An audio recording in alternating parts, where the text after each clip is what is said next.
It's Christmas, Theo, which means it's the season of miracles and not just on ice. 2 movie references in one sentence. Nailed it. Today we're taking a good look at Die Hard Nakatomi Heist, provided to us from the Op, formerly known as USAopoly. Designers Sean Fletcher and Patrick Marino bring this licensed game to your holiday table, and just like the film, it's full of true holiday delights. I'm bringing in a special guest for this review, so let's get to it. In the box, we have the game's lengthy but very useful rulebook, followed by the piece de resistance, our double-sided board. I'll show you more of that when we get the game set up, but rest assured, it's glorious. Past that, we have the box insert with neat compartments for everything.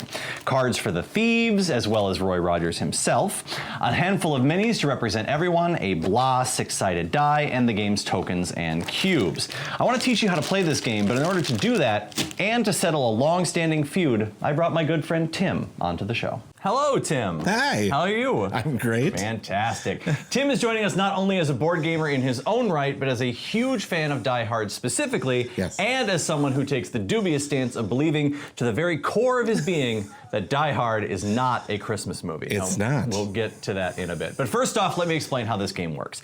In this example, Tim is playing the role of John McClane, trying to accomplish his objectives in each of the game's 3 acts before escaping the area and moving on.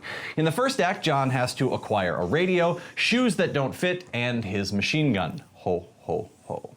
My job as the thieves in Act 1 is to track McClane down, round up 3 hostages, and to inflict as much damage as I can onto John. My overall goal is to unlock the safe back into hacking it by using these lock cards and the numbers on the thief action cards. Tim starts the game with a hand of 5 cards and chooses one to play this turn, placing it face down. Each of his action cards has a series of actions on them, which he can choose to perform in any order he wants. Once his selection is made, 3 cards are chosen by the thieves collectively to make up their decision.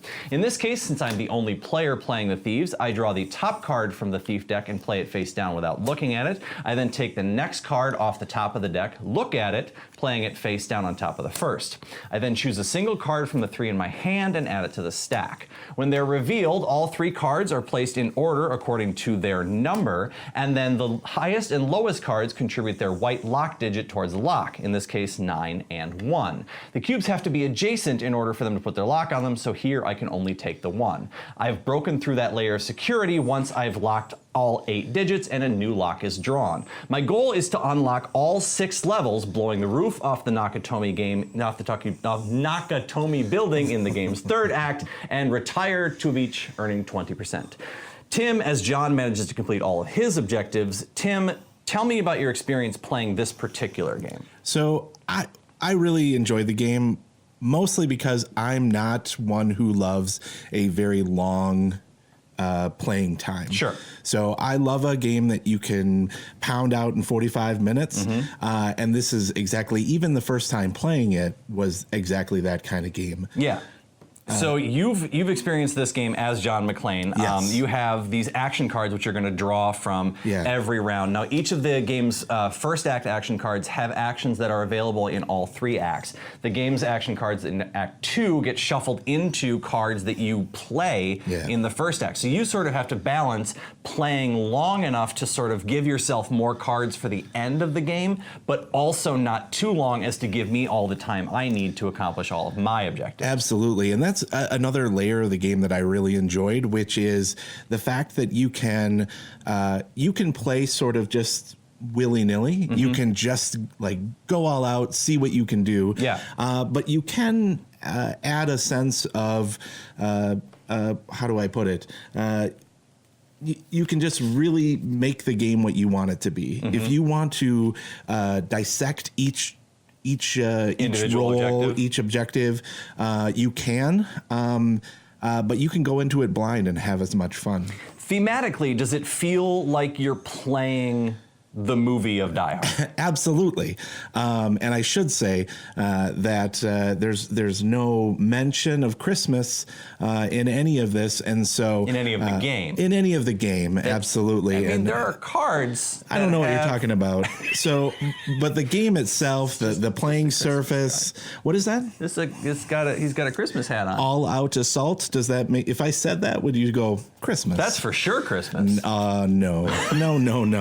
So So I really enjoy the game. I'm a huge fan of the movie. I love an action film, and this is clearly one of the best of all time. Yes. And I actually really like the design of the game, Mm-hmm. the different levels that you play, where the board game it gets increasingly bigger. Yes, so that's something that we talk about. So as John McClane completes all of his objectives and makes it to the exit, you then actually remove everything from the game board and fully unfold it out to Act 2, which takes place on this particular board, and then you can fold it out further again, which I will do, and we have the Act 3 board, which I understand, like it's bigger than it needs to be here in this particular case, but like that's because you're getting 3 boards in one, essentially. Yeah, it's right? a really smart design. I just love that, and I love that. If you've not played, the first time you play, when you move to this second level, it's exciting because you don't know what's coming.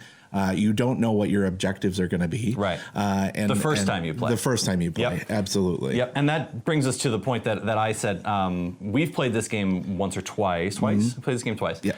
And I've also played this game a few times apart from that. And what's your stance on the replayability of this game? I know how I feel about it. Sure. So this is because this is the type of game that I typically like to play. This is one that I can see myself playing over and over again. Right. Not just because I love Die Hard, Yes. But because the game itself can play out in so many different ways. I think the first time that we played, you got unlucky a lot. A little bit. Yes. And that allowed me to move through the first level fairly easily. Yes. And I thought, okay, well, maybe this isn't a long-term game. Once we got to the second level, then you started. I caught up a little bit, You yeah. did, And the goal of getting through these lock cards is really going to be dependent on the thieves drawing the cards that they need in order to progress. And they do get harder. You know, the level 3 locks, you're starting to work with 3 cards, and by the end, you're starting to really kind of push through 4 cards. That's balanced a little bit by the fact that the cards have to be adjacent to numbers. So the more cards that I have, the more I can place 2 cubes at once. But again, I am doubling the amount of numbers I need to actually get there. Thematically, I think the asymmetry of the game, John doing his own objectives and the thieves working on their own thing. The thieves' objectives are not there to sort of finish the game, right? Like John's objectives, you have to do all 3 before you can move on. Right. The thieves are there to kind of give them a faster way to get through the locks, and more and more chances to try and really kind of push Theo into that lock system before we get to the roof and we blow everything and everybody away. So there's that. What final thoughts? What do you think of this game?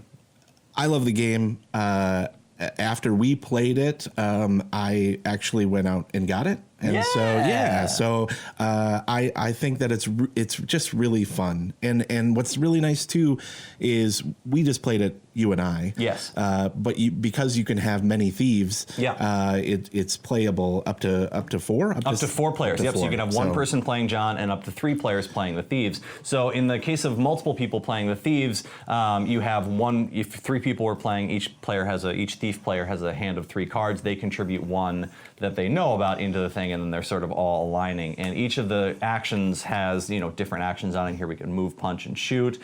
So sort of coordinating with your team to try and pin John down, or try and get one person's like, I'm going to just harass John the whole time, and you guys can go off and do whatever it is that else that you have to do. Is fun, and there's a lot of strategy to be had. I will say that the more people you have at the table, sometimes it can get annoying where you have one person sort of quarterbacking the whole thing. Sure, one thief I could player see being that like, happening. here's what we're going to do. But I think in this particular style, because there's so many different objectives, because it's asymmetric, you do kind of have, I'm going to go do this thing, I'm going to work on this, let's figure out how we can all do that together. And to be fair, I've only played it just one-on-one. Yes.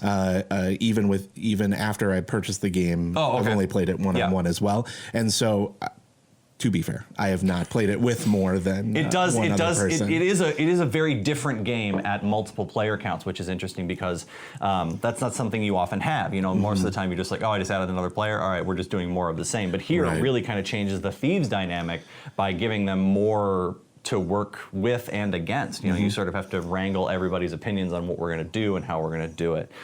So that is Die Hard. Tell me why you think this is not a Christmas event. this game in particular. Sure, we'll start there. So the game isn't Christmas because it makes no reference to Christmas. Even though okay. I mean, and that talks a little bit about, like, if I wear a Santa hat to work, it doesn't make it Christmas. But if you do it during Christmas, well, then maybe it becomes Christmas.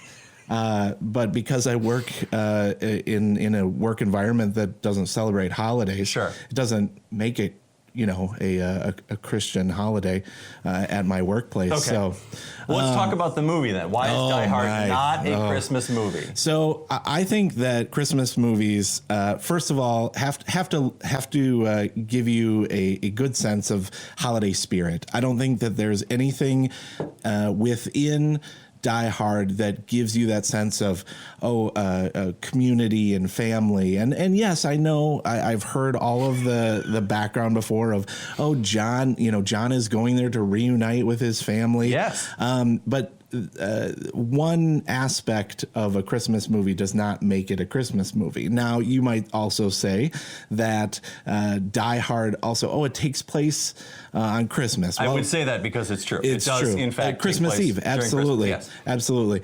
At a Christmas party. Yes. But if you remove the Christmas elements from Die Hard, it remains essentially Die Hard. There are no major plot points driven enough by Christmas to make it a Christmas movie. Wouldn't you be able to say that against most Christmas movies? If you take what's a Christmas movie in your mind? Like It's a Wonderful Life? So I don't actually think that I would consider It's a Wonderful Life a Christmas movie. Okay. I've never seen it, so that's why. Wait, hang on. You've never seen It's a Wonderful Life? It's a Wonderful Life. No, I had no desire to see it. Wow. It's going to make a lot of people really angry. They're going to be like, guy, what does this guy know about Christmas movies? What is in your mind the quintessential Christmas movie? Like if you picture a Christmas movie. So for adults, I would say it's National Lampoon's Christmas Vacation. Okay. For all people, I would say like Elf has the quintessential, all of the elements of a Christmas film. Okay, so let's take Christmas Vacation for a second. Okay, sure. You take Christmas Vacation and you make it about any other, like Thanksgiving. If you made it about Thanksgiving, it's essentially the same movie. And it's not. It's not. Nobody decorates their home for Thanksgiving with lights, Thanksgiving lights. That's not a thing. So that's a plot point in the movie that you're saying is essential to the film as a whole. Yes, absolutely. Much of the plot of Die Hard is centered around thieves. Yes, it is. And a man trying to destroy those thieves. Yes. All in all, I don't think it's not a feel-good Christmas film. It's a high anxiety film. Because you think everyone's going to die. And when you think of people being murdered, like the death count alone, Batman Returns happens around Christmas time. It's not. Eyes Wide Shut happens at Christmas time, not a Christmas movie. All right, bringing it back to Die Hard. Yes. Are we recommending Die Hard? I would. Yeah, I would as well. I think it's a great game. I think you and I disagree a little bit on the replay value of it. I think it's good for a few plays. I think it's very good for a few plays. But the fact that it is somewhat scripted with specific objectives and the fact that you're moving through those exact objectives every time brings the replay value down a little bit for me. But again, if you're a fan of the movie, that might be enough for you. Yeah, whether you think it's a Christmas film or not, it's a great game. Which it absolutely is. Tim, thank you very much for joining me. I appreciate you. Thank you for having me. Yeah, well, you're welcome. And Merry Christmas, everybody. Merry Christmas. Despite what Tim and I disagree about, we're both firmly in the camp of this being a better game than most licensed IPs. And while the lack of film images is disappointing, perhaps the stylized art is, dare I say it, better? Let's go through our checklist before I give you my final thoughts on this one.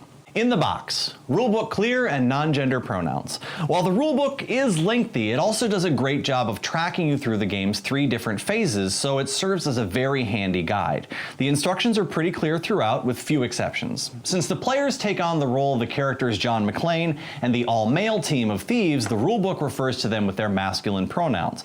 But when it does refer strictly to the player, it uses they. Iconography clear. There's precious little iconography here at all, but what does exist is pretty clear.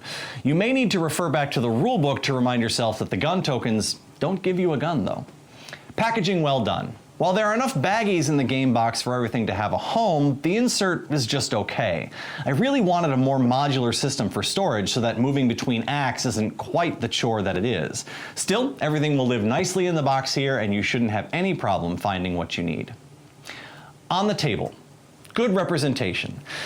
While the film has Holly Gennaro and also Ginny much further down the cast list, our game here focuses strictly on the action of John against Hans with his perfect American accent and his team leaving the women out. There isn't even a different thief mini for Carl, played in the film by renowned ballet dancer Alexander Godunov. Component quality, medium. The minis are fine and the cards are of just okay thickness. The attack die is a boring white D6. The standout components here are the double-sided board, which manages to pull triple duty, and while the art design writ large, which does a phenomenal job of not only evoking the film itself, but also the cat and mouse theme, isn't strictly speaking to the film, it's still very good. Replay value, medium to low. While the game is somewhat scripted, you'll have little variation in how successful you are, and switching roles is always a great choice to mix things up in an asymmetric game such as this. However, once you've played this half a dozen times or so, you'll get the idea, and from there, only die-hard fans will get something memorable out of successive plays. Fun to lose. Actually, yes. Despite who actually wins the game, you're going to play through most of it. Bless you. John is so tough that he can't really be outright killed off, and the thieves are nigh on endless, so John's always got something to work against. Whether or not you get to the real endgame battle on the roof is going to depend largely on how well John can manage their deck, and it will be neck and neck right up to the final moments. Die Hard does what very few licensed games can, and that's evoke the experience of the film in an interactive way. We're seeing more and more of this done well with games like Jaws and, to a lesser extent, Villainous, and that only bodes well for the center of the Venn diagram of cinephiles and board gamers. While Die Hard might overstay its welcome after a handful of plays, the actual game experience here is so good that it's hard to warn anyone off it who's a fan of the film. And honestly, who isn't? I'm Nicholas, reminding you to help protect the game population. Always sleeve your cards.